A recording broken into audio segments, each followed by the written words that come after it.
তাৰমানে সকলোৱে ক'ব পাৰে যে মই ইলেকশ্যন খেলিম, মই টিকেট পাম, এইটো অধিকাৰ মই কেনেকৈ খৰ্ব কৰিম।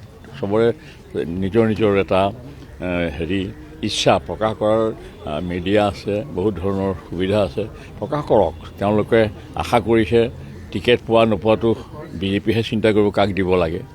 আৰু মই নিজেইটো অভাৰ মোৰ মানে ভবাতকৈও বেছি মই বিশ্বাসী যে মই আকৌ ইলেকশ্যন খেলিম বিজেপিৰ টিকেটত পদুম ফুলৰ জৰিয়তে, আৰু জয়লাভ কৰি আগৰ দৰেই যেনেকৈ কোনোবা দুই এটা চেনেলে হয়তো কাৰোবাৰ নাম কৈ আছে, সেইবোৰ কাৰণবিলাকতো আপুনি জানেই নহয় কি কাৰণত কৈ আছে। আৰু মানুহেহে জানিব কাক টিকেট দিলে জিকাত সহজ হ'ব, মানুহে চিন্তা কৰিব। আৰু মই নিজেই নিশ্চিত, কাৰণ ডিমৰীয়া ফালৰ জেগা এলেকাৰ কাৰণে, ডিমৰীয়া চিডিউল কাষ্ট হোৱাৰ কাৰণে মই খেলিব নোৱাৰা হ'ব কাৰণে সোণাপুৰ, চন্দ্ৰপুৰ, ডিমৰীয়া, দৰতাম, মাৰকাং, হাঁহৰা, বগীবাৰী, মালৈবাৰী, এই গোটেই মানুহখিনিয়ে, তেতেলীয়া গোটেই মানুহখিনিয়েতো ক্ষেত্ৰী দুখ পাইছে যে আমি আপোনাক এৰিব লগা হোৱাৰ কাৰণে দুখিত। SC নোহোৱাহেঁতেনতো মই বিপদতে পৰিলোহেঁতেন, দুটা সমষ্টিত কোনটোত খেলিম, কাৰণ সেইখিনি মানুহেতো মোক এই নিদিলেহেঁতেন চাগে। এতিয়া 33 কোটি দেৱতা মই কিয় কৈছোঁ, 33 নম্বৰটো আগত আছিলে দিছপুৰ 52, এইবাৰ হৈ গ'ল ডিমৰীয়া 34, দিছপুৰ 33 হোৱাৰ কাৰণে মই 33 মানে 33 কোটি দেৱতাৰ আকৌ মন্দিৰটো আমাৰ ইয়াত আছে নৰকাসুৰত, 33 কোটি দেৱতাৰ। মই সেইকাৰণে কৈছোঁ এইবাৰ MLA হ'লে মই 33 কোটি দেৱতাৰ MLA হ'ম।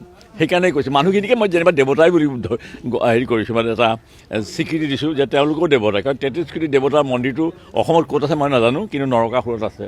সেইটো আকৌ অকণমান সজাই পৰাই ল'ব লাগিব জিকি অহাৰ পিছত। বাৰু মই দুখ অকণো নাপাওঁ দেই, তেনেকৈ অলপ কোনোবাই যদি শান্তি পায় তেনেকৈ কয় পাওক, মোৰ তাত ক্ষতি কৰাৰ কি অধিকাৰ নাই নহয়, চবেই কওক। তেনেকৈ তেওঁলোকৰ শান্তি ব্যাঘাত কৰাৰ কৰাত মোৰ অধিকাৰ নাই। গতিকে ক'বলৈ সুবিধা পাইছে কৈছে, আৰু সেইটোৱে কথা।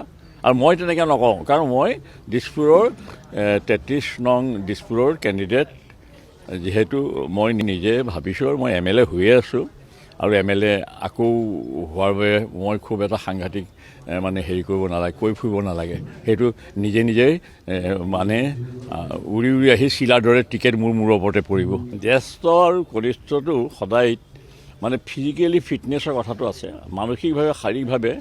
মই এদিন মোক জ্যেষ্ঠ নাগৰিকৰ সদস্য পদ গোস্বামী উপাধি এজনে মোক ঘৰলৈ গৈছিল যে আপুনি জ্যেষ্ঠ নাগৰিকৰ সদস্য পদ ল'ব লাগে। তেতিয়া মোৰ জ্যেষ্ঠ নাগৰিকৰ সদস্য পদ ল'ব পৰা একেবাৰে সময় হ'লেই, পাৰহে হ'ল। মই তেওঁক কৈছোঁ যে মই জ্যেষ্ঠ নাগৰিক হ'ব নোখোজোঁ, মই কনিষ্ঠ নাগৰিকে হৈ থাকিব খুজিছোঁ।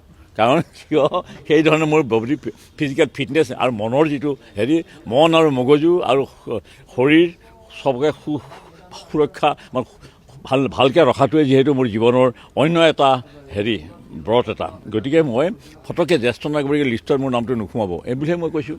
আজি মই জ্যেষ্ঠ নাগৰিকৰ